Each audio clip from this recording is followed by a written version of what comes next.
नमस्कार मित्रों, ज्योतिष और जीवन में आपका बहुत बहुत स्वागत है। मैं धनंजय दुबे आपका स्वागत करता हूं।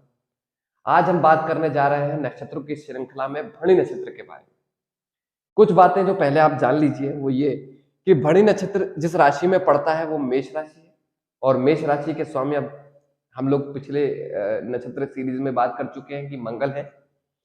इसके देवता यम है, नक्षत्र स्वामी शुक्र है और ये क्रांति चक्र पर 13 डिग्री 20 मिनट से 26 डिग्री 40 मिनट के अंतर पे अक्षांश लिया हुआ, उतने अक्षांश में ये भरणी नक्षत्र पड़ता है।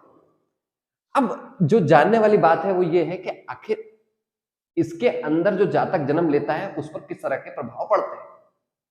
देखिए मित्रों, सबसे पहले तो ये बात जान लीजिए, चूंकि मेष राशि में पड़ रहा है तो इसके जो भी जातक रहेंगे उनके अंदर ऊर्जा भरपूर होगी, ऊर्जा में कोई कमी नहीं। जो दूसरी बात है वो ये है कि इसके जो जातक हैं उन पर, चूंकि इसके देवता यम है तो यम से जुड़ी हुई जो बातें हैं वो इस पर लागू होती है।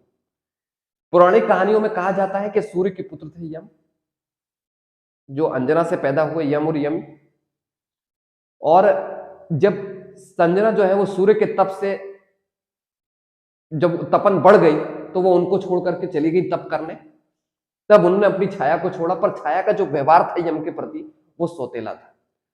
यम धीरे धीरे ये बात समझ गए और एक बार किसी बात से क्रोधित होकर के उन्होंने अपनी मां को मारने के लिए, मतलब छाया को मारने के लिए पांव उठाया।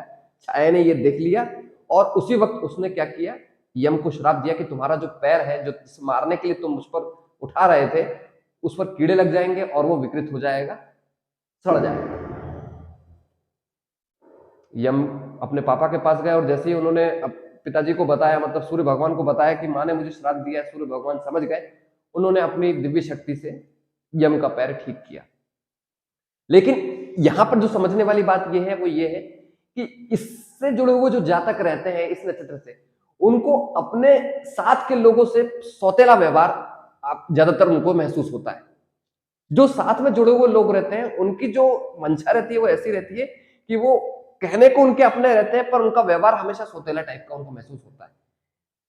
अब समझिए बात को, सौतेलापन उनको दिखाई देने लगता है और समय आने पर वो देखते हैं ये चीज कि यार किस तरीके से मुझसे मेरे साथ छलावा हुआ, जो जिसे मैं भगवान समझ रहा था वो शैतान निकला, कुछ इस तरीके की बात। दूसरी बात ये कि इससे जुड़े हुए जो जातक रहते हैं मित्रों, वो धर्म के पक्के होते हैं। क्यों? क्योंकि यमी जो इनकी बहन थी, उन्होंने एक बार अपने भाई से कहा, मतलब यम से कहा कि भाई आपके साथ मुझे प्रेम हो गया है। ये इस बात को बिल्कुल बर्दाश्त नहीं किया इन्होंने और उन्होंने कहा कि नहीं, ये बिल्कुल धर्म विरुद्ध है, ये बिल्कुल समाज विरुद्ध है और नैतिकता के विरुद्ध है। इस बात का मैं पूरी तरीके से खंडन करता हूं, ये किसी भी तरीके से नहीं हो सकता। और उन्होंने उसी वक्त उस अनैतिक जो भी विषय था उसको तुरंत अपनी तरफ से मनाही कर दी, इंकार कर दिया। तो यहां से पता चलता है कि जो इस नक्षत्र के जुड़े हुए लोग रहते हैं उन पर यम की ये जो प्रकृति है, मतलब न्याय करने वाली और धर्म के प्रति खड़े रहना, वो इन जातकों में देखी जाती है मित्रों। इसके बाद से जो इसके नक्षत्र स्वामी है वो शुक्र है। शुक्र जो है वो प्रेम के देवता है।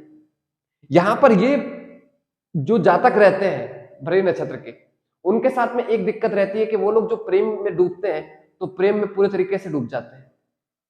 ये जिससे प्रेम करते हैं तो थोड़ा बहुत प्रेम नहीं होता है, इनका प्रेम एकदम डूब जाने वाला प्रेम होता है, मतलब सागर जैसा। ये थोड़ा थोड़ा घुट घुट पानी पीने वाले लोगों में से नहीं होते हैं, ये पूरा का पूरा सागर में डुबकी मारते हैं। लेकिन बस यहीं पर दिक्कत आती है कि अगर बाई चांस नवमांश इनका वृश्चिक में पड़ गया, उसके बारे में मैं बात करूंगा ताकि आपको वो विस्तृत रूप से समझ में आए।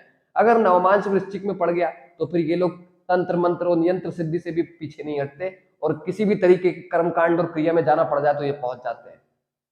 तो फिर इनसे बच के भी रहना पड़ता है, क्योंकि ये अगर अब किसी बात को करवाने पर आ गए तो ये किस हद तक जाएंगे उसका तो पता नहीं है।